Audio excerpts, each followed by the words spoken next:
కాంగ్రెస్ ప్రభుత్వం అధికారంలోకి వచ్చిన 100 రోజుల్లోనే కూలిపోతుండడంపై మంత్రి పొన్నం ఆగ్రహం వ్యక్తం చేశారు. కర్ణాటకలోని గానుగాపూర్ దత్తాత్రేయ క్షేత్రాన్ని ఆయన దర్శించుకుని తిరుగు ప్రయాణంలో జహీరాబాద్ పార్లమెంట్ అభ్యర్థి మాజీ ఎంపీ సురేష్ షట్కర్తో కలిసి మాట్లాడారు. అనైతికంగా అప్రజాస్వామికంగా నిర్మించింది ఏది నిలబడదనే విషయం బీఆర్ఎస్కు చూస్తే అర్థమవుతుందని అన్నారు. కాంగ్రెస్ ప్రభుత్వం అందరినీ గౌరవిస్తూ ప్రణాళికాబద్ధంగా పరిపాలన సాగిస్తుందని చెప్పారు.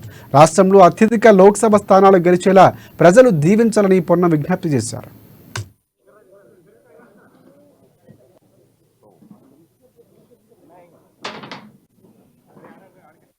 ఒక్కొక్కటిగా ఎన్ని ఇబ్బందులున్నా పరిపాలన దక్షత గల కాంగ్రెస్ పార్టీ అధికారంలో ఉన్నటువంటి దాని కారణంగా అన్ని కార్యక్రమాలను అమలు చేసుకుంటూ పోతా ఉన్నాం.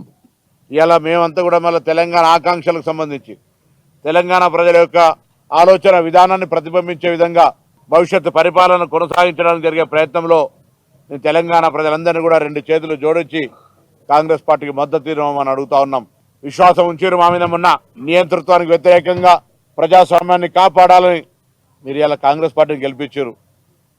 ఆచార్య చూస్తా ఉన్నారు, 10 ఏళ్ళు పరిపాలించిన పార్టీ 100 రోజుల్లో కుప్పకూలిపోతా ఉందంటే అనైతికంగా, నియంతృత్వానికి వ్యతిరేకంగా, అప్రజాస్వామికంగా, అహంకారపూరితంగా అబద్ధాలతోటి నిర్మాణం చేస్తే ఏదైనా ఉండదు అనడానికి టీఆర్ఎస్ పార్టీ కూలుతున్న విధానం నిదర్శనం. కాంగ్రెస్ ఒక బేసిక్